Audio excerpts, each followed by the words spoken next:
Price the Lord. Good news, ಶುಭ ವಾರ್ತೆಗೆ ನಿಮ್ಮೆಲ್ಲರನ್ನು ಕೂಡ ಈ ಮುಂಜಾನೆ ಸಮಯದಲ್ಲಿ ಸ್ವಾಗತಿಸ್ತಾ ಇದ್ದೇನೆ.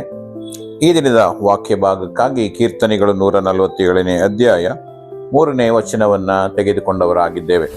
ಈ ವಾಕ್ಯ ಈ ರೀತಿಯಾಗಿ ಹೇಳ್ತದೆ: ಮುರಿದ ಮನಸ್ಸುಳ್ಳವರನ್ನ ವಾಸಿ ಮಾಡುತ್ತಾನೆ, ಅವರ ಗಾಯಗಳನ್ನ ಕಟ್ಟುತ್ತಾನೆ ಎಂಬುದಾಗಿ. ಪ್ರಿಯರೇ, ನಾವೆಲ್ಲರೂ ಕೂಡ ಒಂದಲ್ಲ ಒಂದು ರೀತಿಯಲ್ಲಿ ಮನಸ್ಸುಗಳನ್ನ ಮುರಿದವರಾಗಿ ನಾವಿರುವಂಥವರಾಗಿದ್ದೇವೆ.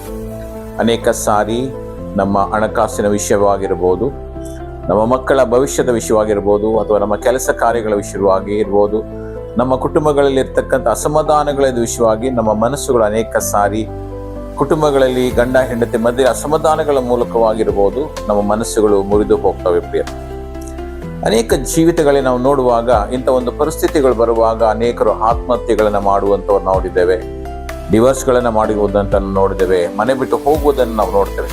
ಆದರೆ ದೇವರ ಮಕ್ಕಳಿಗಾದರೂ ದೇವರ ವಾಕ್ಯ ಹೇಳ್ತದೆ, ಮುರಿದ ಮನಸ್ಸುಳ್ಳವರನ್ನ ವಾಸಿ ಮಾಡ್ತಾನೆ ಎಂಬುದಾಗಿ. ಸೊ ದೇವರು ನಮ್ಮ ಜೀವಿತಗಳಲ್ಲಿ ವಾಸಿ ಮಾಡಬೇಕಾದರೆ ನಾವು ಮೊದಲೇದಾಗಿ ನಮ್ಮನೆ ನಾವು ತಗ್ಗಿಸಿಕೊಳ್ಳುವಂಥವರಾಗಬೇಕು. ದೇವರ ಮುಂದೆ ನಮ್ಮನೆ ನಾವು ಒಪ್ಪಿಸಿಕೊಡುವಂಥವರಾಗಬೇಕು. ಆಗ ದೇವರು ಮುರಿದ ಮನಸ್ಸುಳ್ಳವರನ್ನ ವಾಸಿ ಮಾಡ್ತಾನೆ, ಮತ್ತೆ ಆ ಮನಸ್ಸಿನ ಮೇಲೆ ಆದಂಥ ಗಾಯಗಳನ್ನ ವಾಸಿ ಮಾಡ್ತಾನೆ, ಕಟ್ಟುವವನಾಗಿದ್ದಾನೆ ಎಂಬುದಾಗಿ. ಏಕೆ ದೇವರು ವಾಕ್ಯ ಹೇಳ್ತದೆ, ಗಾಯ ಮಾಡುವವನು ಆತನೇ, ಗಾಯ ಕಟ್ಟುವವನು ಆತನೇ ಎಂಬುದಾಗಿ ದೇವರ ವಾಕ್ಯ ಹೇಳುವ ಹಾಗೆ ನಮ್ಮ ಮನಸ್ಸಿನ ಗಾಯಗಳನ್ನ ಆತನು ಕಟ್ಟುವವನಾಗಿದ್ದಾನೆ. ಪ್ರಿಯರೇ, ಹಾಗಾಗಿ ನಾವು ನಮ್ಮ ಜೀವಿತದಲ್ಲಿ ಏನೇ ಮನಸ್ಸು ಮುರಿದವರಾಗಿರ್ಬೋದು, ಗಾಯಗಳಾಗಿರ್ಬೋದು, ಮನಸ್ಸಿನ ಮೇಲೆ ನೋವುಗಳಾಗಿರ್ಬೋದು, ಅದೆಲ್ಲವನ್ನ ಸರಿ ಮಾಡೋದಕ್ಕೆ ಕರ್ತನಿಗೆ ಸಾಧ್ಯ. ಆದರೆ ನಮ್ಮನ್ನು ನಾವು ಕರ್ತನಿಗೆ ಒಪ್ಪಿಸಿಕೊಟ್ಟು ಪ್ರಾರ್ಥನೆ ಮಾಡುವಾಗ ದೇವರು ನಮ್ಮ ನೋವುಗಳನ್ನ ತೆಗೆದುಹಾಕಿ ಸಂತೋಷವಾಗಿ ಮಾರ್ಪಡಿಸುವವನಾಗಿದ್ದಾನೆ. ಈ ಒಂದು ವಾಕ್ಯಗಳ ಮೂಲಕವಾಗಿ ಕರ್ತನು ನಮ್ಮೆಲ್ಲರನ್ನ ಆಶೀರ್ವದಿಸಲಿ, ಉತ್ತೇಜನ ಪಡಿಸಲಿ. ಮರಿದ ಗಾಯಗಳನ್ನು ಕರ್ತನು ಕಟ್ಟುವ ಹಾಗೆ ನಾವು ಕೂಡ ನಿಮಗೋಸ್ಕರವಾಗಿ ನಿರಂತರವಾಗಿ ಪ್ರಾರ್ಥಿಸುವಂತವರಾಗಿದ್ದೇವೆ. ಪ್ರಾರ್ಥನೆ ಮಾಡಿಕೊಳ್ಳೋಣ. ತಂದೆಯಾದ ದೇವರೇ, ನಿನ್ನ ವಾಕ್ಯ ಹೇಳಿದ ಹಾಗೆ ಮುರಿದ ಮನಸ್ಸುಗಳನ್ನ ಕರ್ತನೆ ವಾಸಿ ಮಾಡುವವನು, ಗಾಯಗಳನ್ನು ಕಟ್ಟುವವನಾಗಿರತಕ್ಕಂಥ ನಿನ್ನಲ್ಲಿ ಮೊರೆಯಿಡ್ತಾ ಇದ್ದೇವೆ.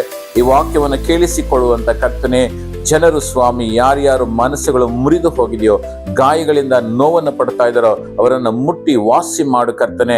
ಆ ಗಾಯಗಳನ್ನು ವಾಸಿ ಮಾಡುವುದರ ಮೂಲಕವಾಗಿ ಅವರ ಜೀವಿತಗಳನ್ನ ಸಂತೋಷವಾಗಿ ಮಾರ್ಪಡಿಸು. ನಿನ್ನ ಮಹಿಮೆಗಾಗಿ ಅವರನ್ನು ಉಪಯೋಗಿಸೆಂಬುದಾಗಿ ನಾವು ಪ್ರಾರ್ಥಿಸ್ತೇವೆ. ಕರ್ತನೆ, ಈ ಒಂದು ಹೊಸ ವರ್ಷದಲ್ಲಿ ಮಕ್ಕಳ ಜೀವಿತದಲ್ಲಿ ಹೊಸ ಕಾರ್ಯಗಳು ನಡೆಯುವುದರ ಮೂಲಕವಾಗಿ ಅವರ ಮನಸ್ಸುಗಳನ್ನ ಸಂತೋಷಗೊಳಿಸು, ಸಮಾಧಾನಗೊಳಿಸು. ಈ ವರ್ಷದಲ್ಲಿ ಅವರು ಸಂತೋಷವಾಗಿ ಸಮಾಧಾನಕರವಾಗಿ ಜೀವಿಸುವ ಹಾಗೆ ಕೃಪೆ ಮಾಡಿ ನಡೆಸು. ನಿನ್ನ ಮಹಿಮೆ ಹೊಂದಿಕೋ. ಪ್ರಾರ್ಥನೆ ಕೇಳಿದಕ್ಕಾಗಿ ಸ್ತೋತ್ರ.